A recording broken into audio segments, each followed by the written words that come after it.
오늘 하나님께서 우리에게 주시는 말씀은 로마서 2장 전체의 말씀입니다. 로마서 2장 전체의 말씀 우리가 다 합독하진 않을 거고요. 마지막 구절 두 구절 28절에서 29절 말씀 우리가 한 목소리로 합독하도록 하겠습니다. 로마서 2장 28절에서 29절 말씀 우리가 합독할 텐데요. 자리 다 일어나셔서 우리 두 절 말씀 한 목소리로 함께 합독하도록 하겠습니다. 함께 읽습니다.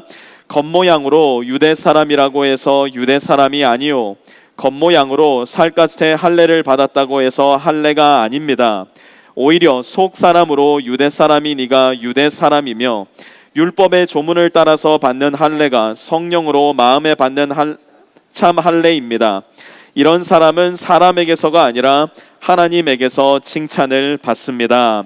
아멘. 자리에 앉아주시고요. 로마서를 계속해서 읽어 나가시면서 꼭 붙잡고 계셔야 될 로마서 말씀 전체의 주제는 복음이라고 말씀드렸고, 전체의 구절 중에 주제 말씀 한 구절을 꼽으라면 로마서 1장 16절이라고 말씀을 드렸었는데요. 우리 로마서 1장 16절 말씀을 다 같이 한번 읽어보도록 하겠습니다. 같이 읽습니다. 나는 복음을 부끄러워하지 않습니다. 이 복음은 유대 사람을 비롯하여 그리스 사람에게 이르기까지 모든 믿는 사람을 구원하는 하나님의 능력입니다. 아멘. 지난주에 이 말씀을 듣고 나서 로마에 있는 그리스도인들 그리고 프리스코에 있는 우리 프리스코 세미 안의 그리스도인들이 물어야 될 질문이 무엇인가? 이 질문이라고 말씀드렸습니다. 그렇다면 왜 나에게는 이 능력의 복음이 필요한가? 그렇다면 나에게는 왜 하나님께서 주시는 구원이 필요한가? 우리는 물어야 된다고 이야기를 나누었습니다. 그리고 지난주에는 그 질문에 대한 첫 번째 대답으로 우리가 가지고 있는 세속적인 죄에 대해서 함께 살펴보았습니다. 성적인 범죄함 가운데 살아가는 우리의 모습, 동성애의 죄가 범람하는 우리 세대의 모습, 그리고 더 나아가 온갖 종류의 죄악들 속에 살아가고 있는 우리의 모습을 보면서 죄가 얼마나 우리의 삶과 마음과 영혼을 강력하게 지배하고 있는지 살펴보았습니다. 목회를 하면서 많은 사람들을 만나게 되는데요. 제 스스로에게 참 깊이 부끄러울 때가 있습니다. 그때가 언제냐면 저는 죄가 너무 많아서 목사님을 뵙기가 참 부끄럽습니다 라는 이야기를 하시는 분들을 만날 때입니다.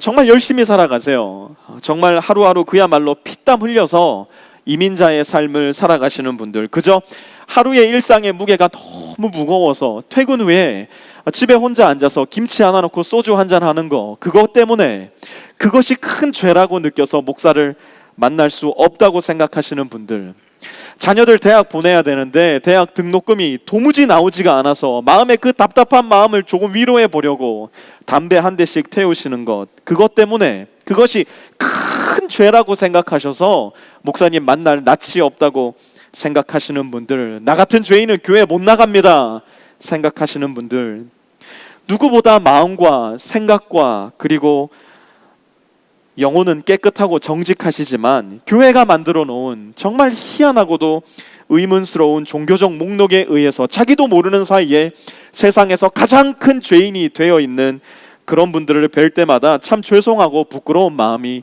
드는 것이 사실입니다. 사실 이런 분들은 정말 소망이 있는 분들이에요. 정직하니까요, 진실하니까요, 그리고 마음이 너무 깨끗하고 순수하시니까요. 그런데 이런 분들보다 사실 목사가 이야기 나누기 훨씬 더 어려운 분들이 계세요. 대화가 거의 불가능하다고 생각되는 분들이 계세요. 그런 분들이 어떤 분들이냐? 한번 따라해 봅시다. 나 정도면 괜찮죠? 좀 더 큰 목소리로 따라해 볼까요? 나 정도면 괜찮죠? 나 정도면 괜찮다고 생각하시는 분들, 이만큼 살면 흠잡을 데 없는 삶이죠 라고 생각하시는 분들, 그런데 곁에서 가만히 그분들의 삶을 들여다보면 이야, 저분은 진짜 법 없이도 살겠다, 저분이야말로 정말 깨끗한 삶을 사시는구나, 목사의 마음에도 동의가 되는 분들, 다른 말로 도덕적인 삶을 사시는 분들입니다. 이런 분들은 우리가 지난주에 살펴보았던 1장 18절에서 32절까지 등장하는 세속적 삶을 살아가는 사람들을 향해 손가락질할 수 있는 사람들이에요. 그렇게 살면 어떡하냐고, 도대체 정신이 있는 거냐고, 그렇게 살아서 당신 천국 가겠느냐고.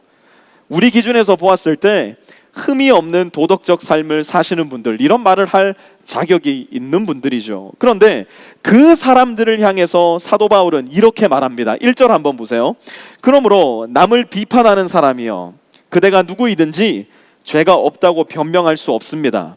그대는 남을 심판하는 일로 결국 자기를 정죄하는 셈입니다. 남을 심판하는 그대도 똑같은 일을 하고 있기 때문입니다. 오늘 1절 사도 바울의 말을 잘 들어보시기 바랍니다.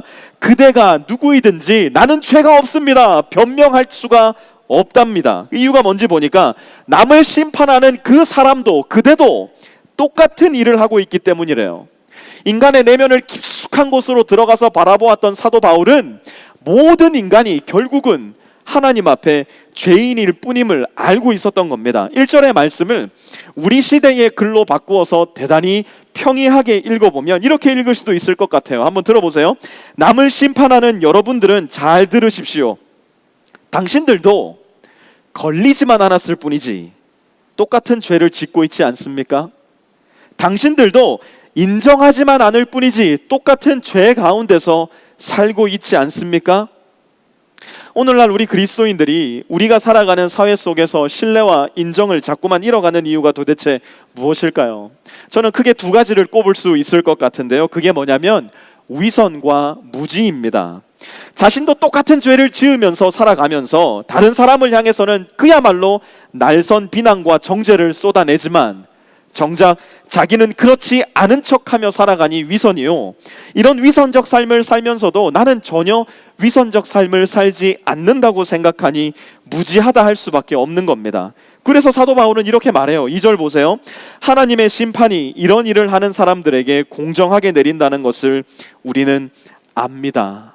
아무리 겉으로 드러난 나의 도덕적인 삶, 그 방패막 뒤로 숨어봤자 소용없다는 겁니다. 다른 사람들보다 겉으로 드러난 내 삶이 조금 더 도덕적으로 고상하다고 하여서, 다른 사람들이 들킨 것보다 내가 덜 들켰다고 하여서 하나님 앞에 안전할 수 없다는 겁니다. 하나님의 심판이 그들을 결코 피해가지 않을 거라고 사도 바울이 말씀하고 있는 겁니다. 더 심각한 것은 무엇이냐? 4절 말씀 한번 보세요. 아니면 하나님께서 인자하심을 베푸셔서 그들을 인도하여 회개하게 하신다는 것을 알지 못하고 오히려 하나님의 풍성하신 인자하심과 너그러우심과 오래 참으심을 업신여기는 것입니까? 나만 하면 괜찮아 라고 생각하는 사람들이 정말 두려워해야 할 질문이 바로 오늘 4절의 말씀입니다. 만약 우리가 다른 사람들과 비교했을 때 아주 조금 더 도덕적으로 고상한 삶을 살 수 있다라고 한다면, 조금 더 나은 입장에 있다라고 한다면 거기에 있을 수 있는 유일한 근거는 바로 하나님의 인자하심이라는 겁니다. 하나님의 너그러우심과 하나님의 오래 참으심 때문이라는 겁니다. 그리고 만약 하나님께서 우리를 대하여 오래 참으셨다면 우리가 우리의 이웃들을 대하여 보여야 할 유일한 마음의 자세는 다름 아닌 너그러움과 오래 참음이 되어야 한다는 겁니다. 내가 나의 이웃보다 조금 더 도덕적이고 고상한 삶을 산다 하여서 나의 이웃들을 향하여 거침없이 비난과 정죄를 쏟아내어서는 안 된다는 겁니다. 예수님의 비유 중에 마태복음 18장에 보면 1만 달란트 빚진 자와 100데나리온 빚진 자의 비유가 등장을 합니다. 한 달란트는요, 그 당시로 돌아가서 18년에서 20년 동안 평범한 노동자가 일했을 때 얻을 수 있는 그 정도 가치의 화폐였다고 합니다. 한 데나리온은 여러분도 잘 알고 계시겠지만 한 노동자가 하루 동안 일했을 경우에 얻을 수 있는 정도의 가치였다고 합니다. 그러니 1만 달란트를 빚졌다는 것은 지금 예수님이 과장해서 말씀하고 있는 겁니다. 어떤 뜻으로요? 도저히 갚을 수 없는 빚을 진 사람. 왜? 1만 달란트는 왕이라고 하더라도 가질 수 없는 정도의 가치였기 때문입니다. 도저히 갚을 수 없는 정도의 빚을 졌다는 것. 반면에 100데나리온의 빚을 졌다는 것은 이해 가능한 범위, 정말 열심히 노력하고 정말 열심히 애쓴다면 얼마든지 갚을 수 있는 정도의 빚을 졌다는 의미였습니다. 그런데 예수님의 비유 속에 1만 달란트 빚진 자의 빚을 왕이 탕감해 줘버립니다. 도저히 갚을 수 없는 빚이었는데, 그래서 죽음으로 갚아야 되는 빚이었는데 왕이 그 빚을 탕감해 줍니다. 왜요? 그 왕이 인자했거든요. 그 왕이 너그러운 왕이었거든요. 그 왕이 오래 참는 왕이었거든요. 그런데 1만 달란트의 빚을 탕감받은 종이 자기에게 고작 100데나리온의 빚을 진 동료를 비난하고 정죄하고 감옥에 가두어 버립니다. 자기를 구원해준, 자기의 빚을 탕감해준 그 왕의 인자하심, 오래 참음, 너그러움은 전혀 그 사람의 삶 가운데는 찾아볼 수가 없습니다. 그 소식을 듣게 된 왕이요, 어떻게 하였느냐? 마태복음 18장 34절에 보니까 이렇게 말씀해요. 주인이 노하여, 주인이 분노했어요. 주인이 진노했어요. 왜요? 자기가 인자함으로, 오래 참음으로, 너그러움으로 1만 달란트의 빚을 탕감해 줬으면 그 빚을 탕감받은 자기의 종도 자기의 인자함과 너그러움을 쏙 빼닮아서 그의 이웃들에게 가서 그가 왕에게 받은 대로 해주기를 바랬었거든요. 그게 바로 왕의 소원이고 왕의 갈망이었거든요. 우리가 오늘 함께 공부하고 있는 로마서 2장의 본문도 이 맥락과 똑같은 말씀입니다. 바울이 소위 도둑놈자들에게 이야기하는 겁니다. 당신들이 제법 깨끗하고 고상하고 의로운 삶을 살고 있다고 착각하지 마십시오. 당신들은 그저 하나님의 인자하심과 너그러우심과 오래 참으심으로 용서받았을 뿐입니다. 만약 당신들이 계속해서 그렇게 이웃들을 향해 날선 비난과 정죄를 한다면 이 일이 여러분에게 일어나게 될 것입니다. 그리고 5절을 말하는 겁니다. 그대는 완고하여 회개할 마음이 없으니 하나님의 공정한 심판이 나타날 진노의 날에 자기가 받을 진노를 스스로 쌓아 올리고 있는 것입니다. 나는 나 스스로를 제법 괜찮아 라고 생각하며 다른 사람을 정죄할지 모르겠으나 하나님은 1만 달란트의 빚을 진 우리를 용서해 주셨기 때문에 우리도 다른 사람을 향해 그러한 용서, 오래 참음, 자비의 마음을 보여주기를 원한다는 겁니다. 우리는 아무리 괜찮은 삶을 산다고 하더라도 하나님으로부터 1만 달란트의 죄값을 빚진 자들이라는 것, 그리고 그 모든 죄값을 탕감받은 자들이라는 것을 기억해야 합니다. 만약 우리가 우리의 자리를 제대로 알지 못하고 우리의 주제를 넘어 범위를 넘어서 우리 스스로가 심판자의 자리에 올라가려 한다면 우리는 하나님의 공정한 심판이 나타날 그날 하나님의 진노를 피할 방법이 없는 사람들임을 기억해야 합니다.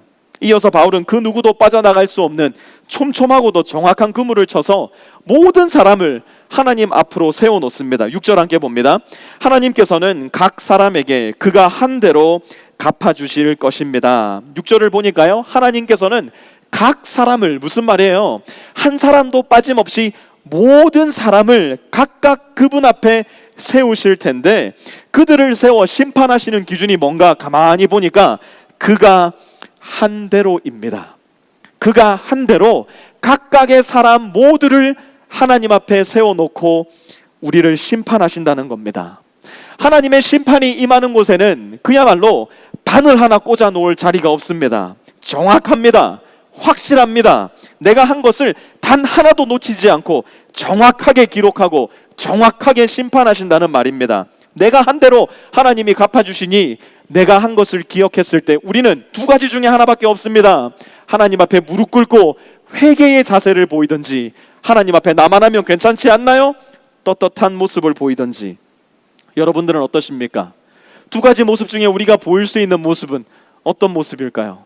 7절에서 16절까지는 내가 한 대로의 확장판 말씀인데요, 내가 한 대로가 어떤 모습인지를 이렇게 보여줍니다. 7절에는 참으면서 선한 일을 하는 사람에게 영원한 생명을 주신다고 말씀합니다. 8절에는 이기심에 사로잡혀서 진리를 거스르는 자를 향해 진노와 분노를 쏟으실 거라고 말씀합니다. 9절에는 악한 일을 하는 사람에게 환난과 고통을 주신다고 말씀하고요, 10절에는 선한 일을 하는 사람에게 영광과 존귀와 평강을 주신다고 말씀합니다. 12절에는 율법을 모르고 범죄한 사람과 율법을 알고 범죄한 사람이 동일한 심판 가운데 서게 될 것이라고 말씀하고요, 14절에는 율법을 가지지 않은 사람이 의롭게 살면 영광과 존귀와 평강을 받게 될 것이라고 말씀합니다. 그리고 이 모든 것을 다 요약하여서 16절은 이렇게 말씀합니다. 우리 16절 말씀 함께 읽습니다. 시작. 이런 일은 내가 전하는 복음대로 하나님께서 그리스도를 내세우셔서 사람들이 감추고 있는 비밀들을 심판하실 그날에 드러날 것입니다. 무슨 말입니까? 자기가 한 대로 하나님 앞에 서면 그 누구도 하나님의 심판을 피해갈 수 있는 사람이 없다는 겁니다. 이 세상에 그 누구도 하나님의 불꽃 같은 심판자 앞에 서면 선한 사람, 의로운 사람, 율법을 완벽하게 지킨 사람이 될 수 없다는 겁니다. 우리끼리는 서로 숨길 수 있죠. 우리끼리는 서로 비밀을 가질 수도 있죠. 나의 겉으로 드러난 말과 행위를 통해서 주변 사람들을 얼마든지 속일 수도 있습니다. 그 정도 우리 할 수 있어요. 그러나 하나님 앞에서는 안 된다는 겁니다. 하나님 앞에서는 그렇게 할 수가 없다는 겁니다. 왜요? 하나님께서 그리스도를 내세우셔서 심판하시게 될 그날에는 우리가 가지고 있었던 우리 마음과 영혼 속의 모든 비밀스러운 생각들까지도 하나님 앞에 빛같이 환하게 드러나게 된다기 때문입니다. 여러분 한번 생각해 보시기 바랍니다. 아무도 나와 함께 있지 않을 때, 아무도 나를 보고 있지 않을 때 저와 여러분은 어떤 사람입니까? 나 홀로 있는 바로 그곳에서, 나 홀로 지낼 수 있는 아무도 바라보지 않는 바로 그 장소에서 여러분은 어떤 모습을 보이십니까? 한번 생각해 봅시다. 누군가가 여러분을 한 달만 여러분도 모르는 사이에 계속해서 관찰한다고 생각해 봅시다. 내가 혼자 있을 때 내가 눈으로 보고 있는 것, 내가 하는 행동, 내가 듣는 것, 내가 읽는 것까지도 모두 세세히 녹화하고 있다고 한번 생각을 해봅시다. 그리고 한 달이 지났을 때 누군가가 한 달 동안 찍어놓은 나 혼자만 있을 때 내가 하는 행동, 내가 보는 것, 내가 듣는 것, 그것을 이 예배당에 들어오는 순간 모두 앞에서 플레이하기 시작한다면 저와 여러분 중 그 플레이의 장면을 다른 지체들과 함께 앉아서 만면의 웃음을 띠며 볼 수 있는 사람, 과연 이 중에 몇 명이나 있을까요? 아니, 그 정도의 범위를 넘어서서 하나님이시기 때문에 할 수 있는 일들, 아무도 듣지 않고 들을 수 없는 내 마음의 생각들을, 내 마음의 목소리를 실제로 목소리로 내어서 녹음할 수 있다면, 누군가가 그 목소리를 한 달간 나도 모르는 사이에 계속해서 레코딩하고 있다면, 마음속으로 내뱉는 내 배우자를 향한 원망과 불만과 불평, 친구들과 동료 선후배들을 향한 악독한 생각과 시기와 질투의 생각이 모두 목소리로 녹음이 된다면, 그리고 그 목소리가 우리 모든 성도들이 이 예배당을 들어오는 순간 플레이되어 재생이 된다면 그 소리를 저와 여러분은 과연 우리 옆에 있는 지체들과 함께 웃음으로 들을 수 있으시겠습니까? 과연 우리는 우리가 생각하는 나 정도면 괜찮지 라는 위안에 계속 머물러 있을 수 있을까요? 2장 1절에서 16절까지 사도 바울이 주장하는 논지는 간단합니다. 나 정도면 괜찮지? No! 나 정도면 괜찮지 않습니다. 우리 정도면 괜찮지 않습니다. 사도 바울이 이야기하는 겁니다. 그 누구도 도덕적으로 옳은 삶을 방패로 하나님 앞에 설 수 없다는 겁니다. 이 정도면 괜찮은 사람 이 세상에 없다는 겁니다. 여기까지 바울이 말했을 때 여전히 숨죽이면서 그렇지 저 세속적 죄를 범하고 사는 사람들, 저 도덕적 죄 가운데 사는 사람들, 그러나 우리만큼은 괜찮지라고 생각했던 마지막 한 부류의 사람이 남아 있었는데요, 그 사람까지 사도 바울은 예수 그리스도의 복음 앞에 세워놓습니다. 그 사람들이 누구냐? 17절 한번 보세요. 그런데 그대가 유대 사람이라고 자처한다고 합시다. 이제 바울은 복음이 필요한 마지막 부류의 사람으로 유대 사람, 다른 말로 종교적 사람들을 복음 앞에 세워놓습니다. 종교적 사람들에게는 도대체 무슨 문제가 있었길래 복음이 필요한가? 17절부터 20절까지 우리 함께 읽어보도록 하겠습니다. 함께 있습니다. 시작. 그런데 그대가 유대 사람이라고 자처한다고 합시다. 그래서 그대는 율법을 의지하며 하나님을 자랑하며 율법의 가르침을 받아서 하나님의 뜻을 알고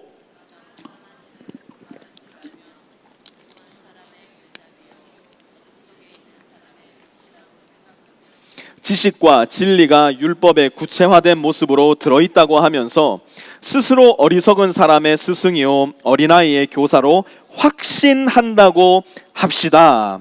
유대인들과 종교적 사람들의 특징이 무엇이냐? 내가 종교적 행위만, 종교적 리스트만 잘 지켜내고 행할 수 있다면 나는 괜찮다고, 나의 종교적 행위와 종교적 지식이 나를 지켜줄 거라고 확신하는 사람들입니다. 소위 말해서 믿습니다의 신앙을 가지고 있는 사람들이에요. 내 믿음만, 내 신념만 점점 더 강하게 만들어낼 수 있다면, 그래서 종교적으로 기록된 리스트를 1부터 10까지 잘 지켜내기만 한다면 나는 괜찮아, 나는 확실히 구원받을 수 있어 라고 생각하는 사람들. 그런데 이런 종교적 사람들의 문제가 뭐냐? 23절 한번 보세요.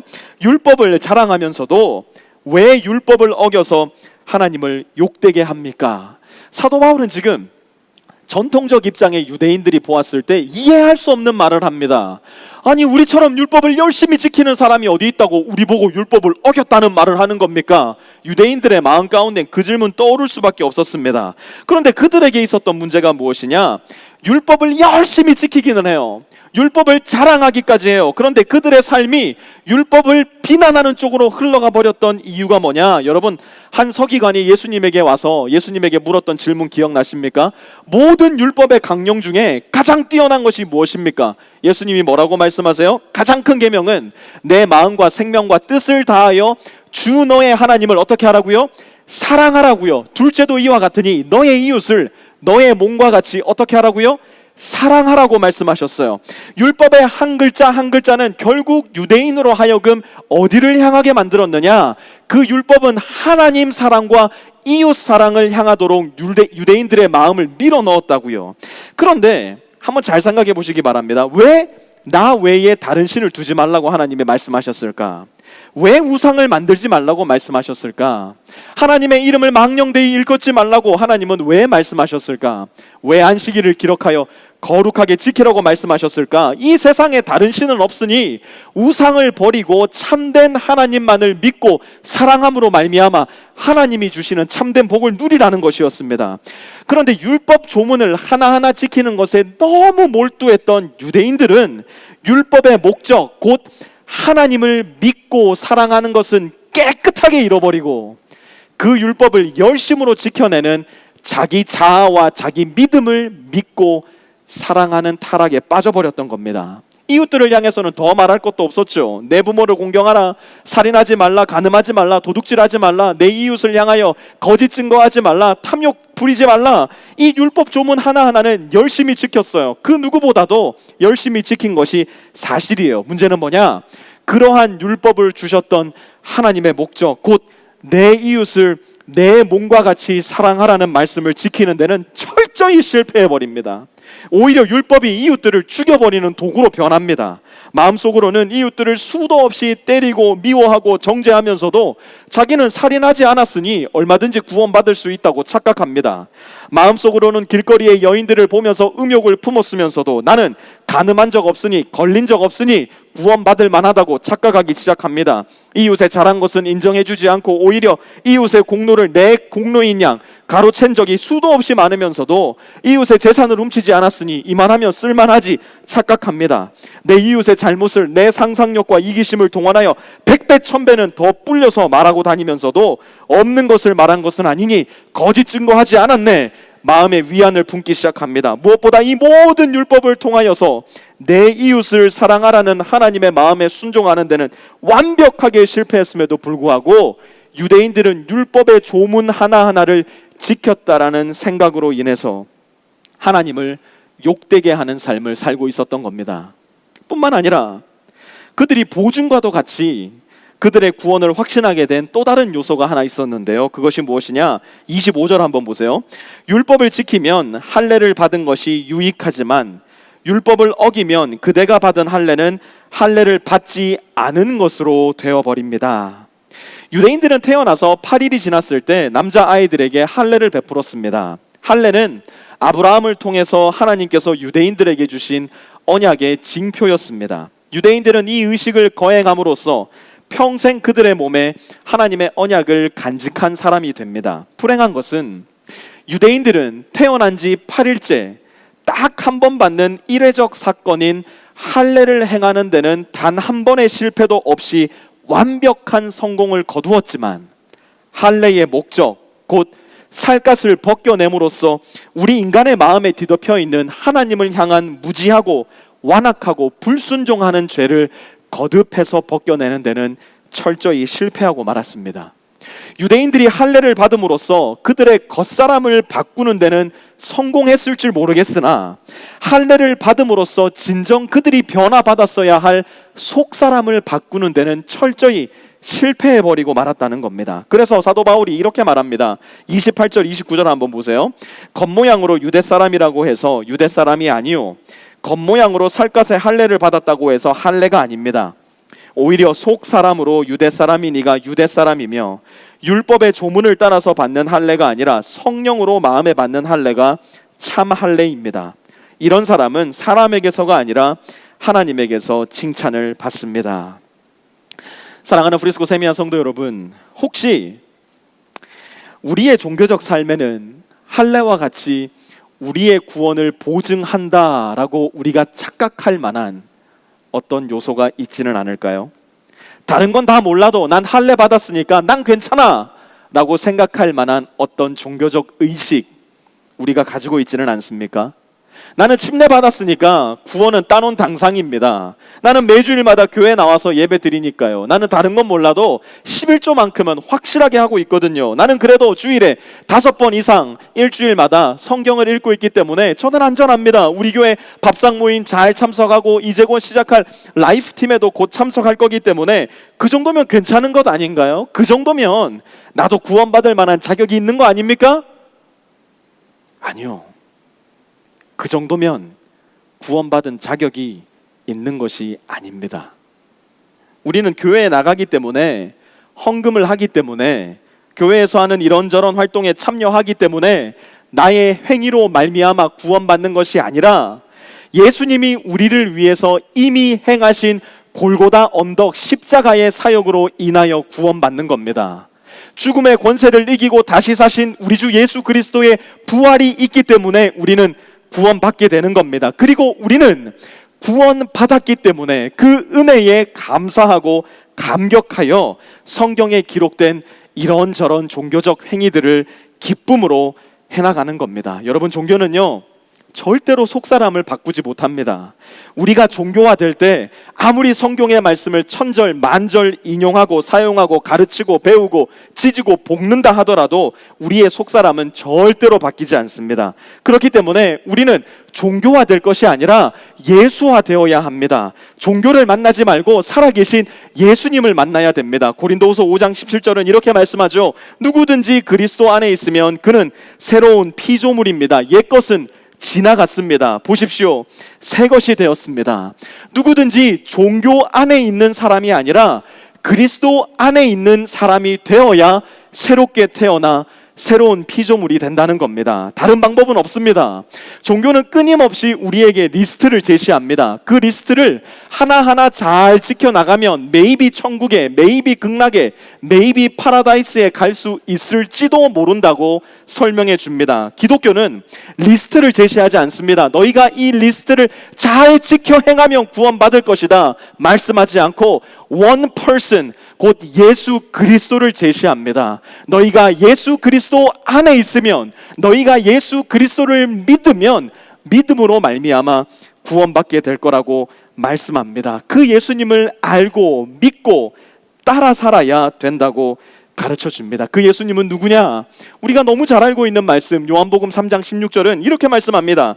하나님께서 세상을 이처럼 사랑하셔서 외아들을 주셨으니 이는 그를 믿는 사람마다 멸망하지 않고 영생을 얻게 하려는 것이다. 예수님이 누구입니까?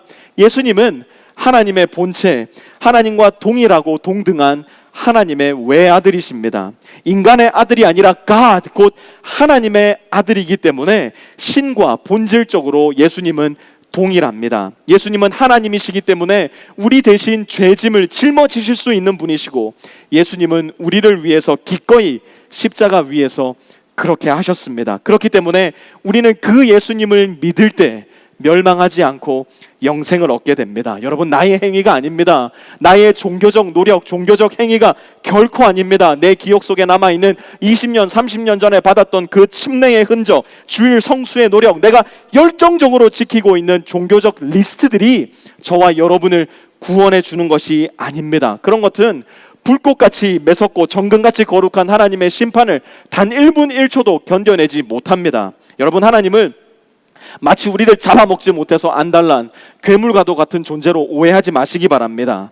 우리가 잘 알고 있는 요한복음 3장 16절에 이어서 17절, 18절은 하나님께서 예수님을 이 땅에 보내신 이유를 이렇게 부연 설명하시는데요. 함께 볼게요. 하나님께서 아들을 세상에 보내신 것은 세상을 심판하시려는 것이 아니라 아들을 통하여 세상을 구원하시려는 것이다. 아들을 믿는 사람은 심판을 받지 않는다. 그러나 믿지 않는 사람은 이미 심판을 받았다. 그것은 하나님의 독생자의 이름을 믿지 않았기 때문이다. 하나님이 예수님을 이 땅에 보내신 이유 딱 한 가지입니다. 저와 여러분을 심판하시지 않고 저와 여러분을 구원하시기 위해서입니다. 그 일을 위해 하나님은 이 세상에 딱 한 분, 예수 그리스도를 보내십니다. 그러니 그 분 외에는 구원의 길이 없습니다. 한 분만 보내셨으니 저와 여러분이 헷갈릴 이유도 없습니다. 예수님 한 분이 우리의 구원의 모든 사역을 이루어 놓으셨으니 우리의 다른 구원을 위해서 다른 메시아가 오십시오 간구할 필요도 없습니다. 우리가 구원을 받을 수 있는 유일한 이유와 유일한 근거와 유일한 능력은 바로 우리 주 예수 그리스도에게 있음을 우리는 오늘 말씀을 통해 기억할 수 있어야 합니다. 그러니 유대인이라고 해서 구원받는 것이 아니에요. 문화적 그리스도인, 저는 태어날 때부터 엄마 아빠가 교회 다녀서 저도 어릴 때부터 모태신앙자였거든요. 그러니 당연히 구원받죠. 그래서 구원받는 것이 아니에요.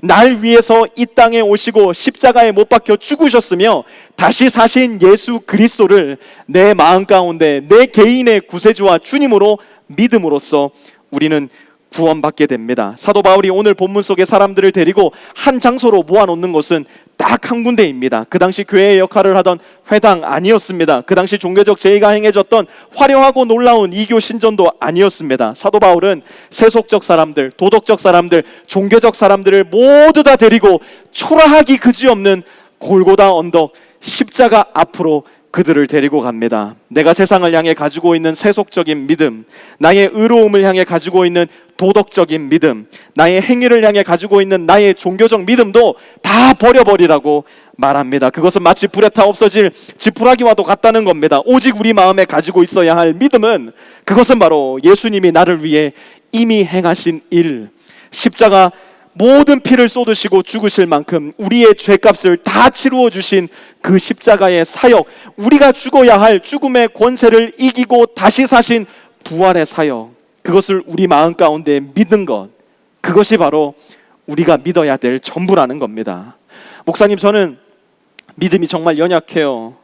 그래서 늘 불안하고 늘 초조해요. 오랫동안 교회를 다녔지만 여전히 제 믿음 너무 연약해서 정말 고민입니다. 목사님, 목회를 하다 보면 이런 분들 참 많이 만납니다. 괜찮습니다.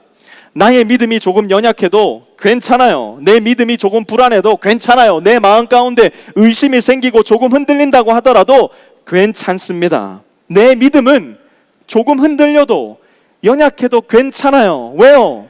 나를 위해서 십자가의 사역을 행하신 우리 주 예수 그리스도는 절대로 우리를 향해 흔들리지 않는 굳건한 구세주이시기 때문에 그래요. 여러분, 여기 두 개의 다리가 있다고 한번 생각해 봅시다.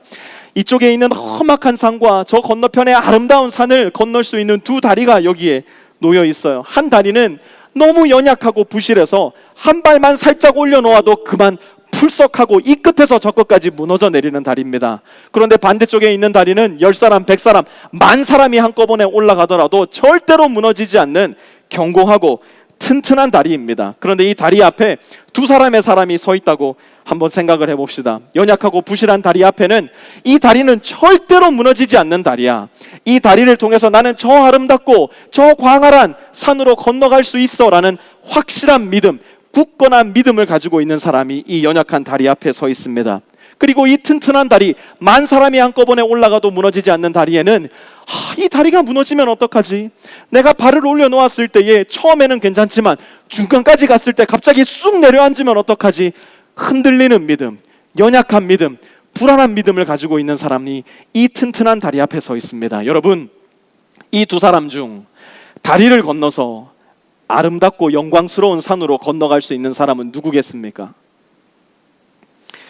연약한 믿음을 가지고 있지만, 비록 불안한 믿음을 가지고 있지만, 의심에 찬 믿음을 가지고 있지만, 올바른 대상, 곧 굳건하고 강건한 다리를 향한 믿음을 가지고 있는 사람, 그 사람이 다리를 건너 아름다운 산에 들어갈 수 있습니다. 아무리 굳건하고 강건하고 흔들리지 않는 믿음을 가지고 있지만 잘못된 대상, 연약하고 부실하고 무너져 내릴 수밖에 없는 다리를 향한 믿음을 가지고 있는 사람은 결코 그 다리 건너지 못합니다. 그의 강한 믿음이 잘못된 대상과 만났을 때 그는 빠져 죽고 마는 멸망에 이르게 됩니다. 우리도 마찬가지예요. 잘못된 대상을 향한 굳건한 믿음만큼 불행한 것은 없습니다. 다른 사람들보다 아주 조금 더 우월하고 아주 조금 더 고귀한 듯 보이는 내 도덕적 삶을 향한 믿음, 무너져 내리는 허약한 다리와 같습니다. 오랜 시간 어쩌면 내가 기억하는 내 인생의 전체를 통틀어 성실하게 지켜온 나의 종교적 행위를 향한 나의 믿음, 무너져 내리는 다리와 꼭 같습니다. 그러한 것들은 절대로 우리가 의지해야 할 우리의 믿음의 대상이 될 수도 없고 되어서도 안 됩니다. 비록 조금 연약하더라도, 비록 날마다 흔들리는 믿음이더라도, 비록 날마다 의심에 휩싸인 믿음이라 하더라도 올바른 대상을 향한 곧 굳건한 우리 주 예수 그리스도를 향한 믿음을 가지고 있다면 우리는 죄악과 죽음의 골짜기를 건너서 하나님이 계신 영원한 나라에 들어갈 수 있게 됩니다. 예수님은 기꺼이 그 다리가 되시기 위해 이 땅에 오셨고 지금도 그 굳건한 다리 되신 예수 그리스도를 통하여 수없이 많은 사람은 하나님의 나라로 들어갑니다. 사랑하는 프리스코 세미안 성도 여러분이요, 예수 그리스도를 통해 우리 눈앞에 분명하게 보여진 복음만이 우리를 우리의 죄 가운데서, 도덕적 삶의 환상 가운데서, 종교적 삶에 피곤하고 지친 가식과 무지 가운데서 참 생명과 기쁨과 평안과 의미가 있는 하나님께로 이끄는 하나님의 능력이 되십니다. 연약하고 흔들리며 의심 많은 내 믿음이라 할지라도 굳건한 우리 주 예수 그리스도를 향한 믿음이라면 우리는 나 때문이 아니라 예수님 때문에 하나님께로 가게 됩니다. 믿음은, 그리고 구원은 내 능력이 아니라 모든 믿는 자에게 구원을 주시는 하나님의 능력이기 때문입니다. 그것이 바로 저와 여러분이 붙잡아야 할 좋은 소식, 곧 복음입니다. 우리 함께 기도하겠습니다. 사랑의 하나님, 로마서의 말씀을 통해서 우리에게 계속 깨우쳐 주시고 가르쳐 주심에 감사를 드립니다. 세속적인 죄 가운데 살아가는 우리, 도덕적인 우월감 속에서 살아가는 우리, 종교적인 가식과 무지 가운데서 살아가는 우리 모두에게 필요한 것은 바로 예수 그리스도의 십자가임을 다시 한번 기억할 수 있게 도와주옵소서. 우리의 행위 때문이 아니라 예수님께서 우리를 위해 행하신 것 때문에 구원의 통로는 열렸고, 나의 도덕적이고 나의 종교적인 삶 때문이 아니라 나를 위해 이미 행하신 십자가와 부활의 사역으로 인하여 우리는 구원받게 되었사오니, 하나님, 이 복음의 말씀을 굳게 붙잡을 수 있도록 도와주시고 그 어떤 것도 우리의 믿음 흔들지 못하도록, 믿음의 대상 바꾸어 놓지 못하도록 우리의 마음을 주님께서 굳건하게 붙잡아 주시옵소서. 하나님, 때로는 흔들립니다. 때로는 의심합니다. 때로는 무지합니다. 그러나 예수님 놓치지 않게 도와주옵소서. 복음 놓치지 않게 도와주옵소서. 나를 위해 이미 행하신 우리 주 예수 그리스도 놓치지 않고 기꺼이 이 삶을 넘어 하나님의 나라에 이르게 되는 놀랍고도 영광스러운 우리 모든 프리스코 세미안의 성도들 다 될 수 있도록 주님 인도하여 주시옵소서. 감사드리며 예수 그리스도의 이름으로 간절히 기도드렸사옵나이다. 아멘. 우리 자리에 다 일어나셔서 마지막 찬양 함께 주님 앞에 올려드립니다. 우리 죄 위에 죽으신 주, 우리 죄 위에 죽으신 주, 십자가 그 사랑 감사하네. 날마다 주의 형상대로 변화되리라. 십자가 우릴 새롭게 하네. 우리 다시 한번 고백할까요? 나의 죄 위에 죽으신 주. 십자가의 그 사랑, 십자가 그 사랑 감사하네. 날마다 주의 형상대로 변화되리. 십자가가 우리를 새롭게 합니다. 새롭게 하리. 놀라운 사랑 찬양합니다. 놀라운 사랑 찬양하리라. 우리를 위해 생명 주셨네. 주님의 놀라운 사랑, 놀라운 사랑 찬양하리라. 십자가의 그 능력, 십자가의 그 능력. 우리 다시 한번 찬양합니다. 놀라운 사랑 찬양합니다. 놀라운 사랑 찬양하리라. 우리를 위해 생명 주셨네. 놀라운 사랑 찬양하리라. 십자가의 그 능력, 십자가의 그 능력. 우리 시간하게 기도할 텐데요. 하나님, 십자가의 그 능력을 제가 붙잡겠습니다. 나의 삶의 능력도 아닙니다. 나의 도덕의 능력도 아니고 내 종교적 삶의 능력도 아닙니다. 나를 위해 죽으시고 부활하신 십자가의 능력 붙잡으오니 아버지 하나님, 나의 믿음의 대상인 주님이 흔들리지 않음으로 말미암아 이 땅 가운데 주님의 나라를 이루며 살아가기에 부족함이 없는 우리가 될 수 있도록 주님 인도하여 주시옵소서. 우리 시간 함께 기도하도록 하겠습니다. 사랑의 아버지 하나님, 십자가의 그 능력을 붙잡습니다. 십자가의 그 능력이 우리를 구원함을 믿습니다. 아버지 하나님, 헛된 믿음의 대상을 버리게 하여 주시옵소서.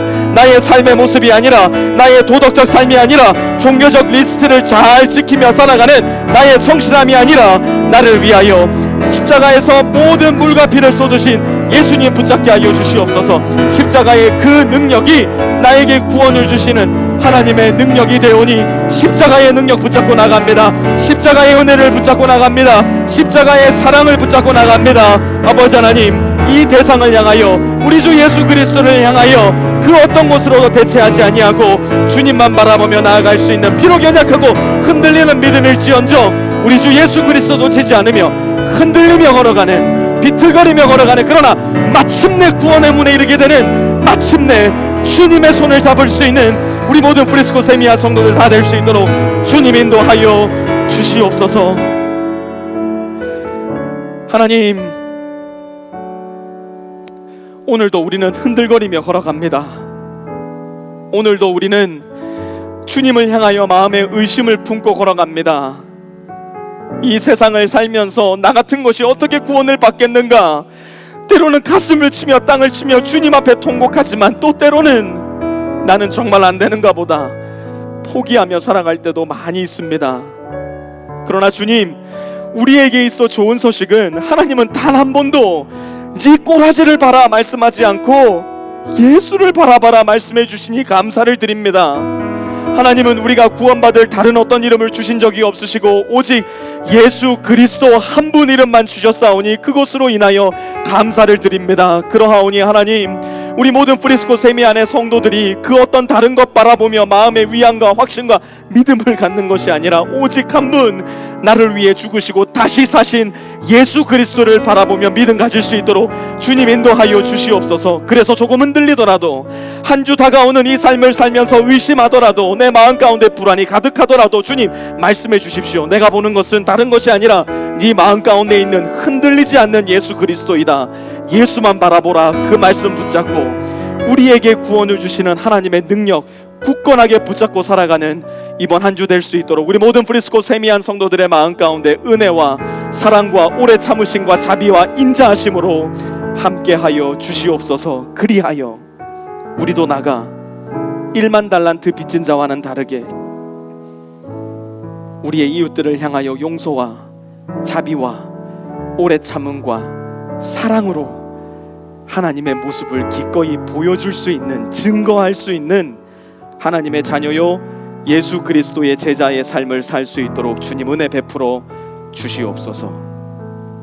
이제는 우리 주 예수 그리스도의 은혜와 하나님 아버지의 무한하신 사랑하심과 성령의 내주교통하심이 오늘 이 자리에 머리 숙여 하나님께 예배드리며 다른 것이 아니라 오직 한 분 예수 그리스도를 믿으며 구원에 이르기를 소원하며 이 예배당을 떠나가는 우리 모든 프리스코 세미한 성도들의 머리 위에와 그들의 가정 위에, 직장 위에, 학업 위에, 모든 관계들 위에 이제로부터 영원까지 함께하옵시기를 간절히 축원하옵나이다.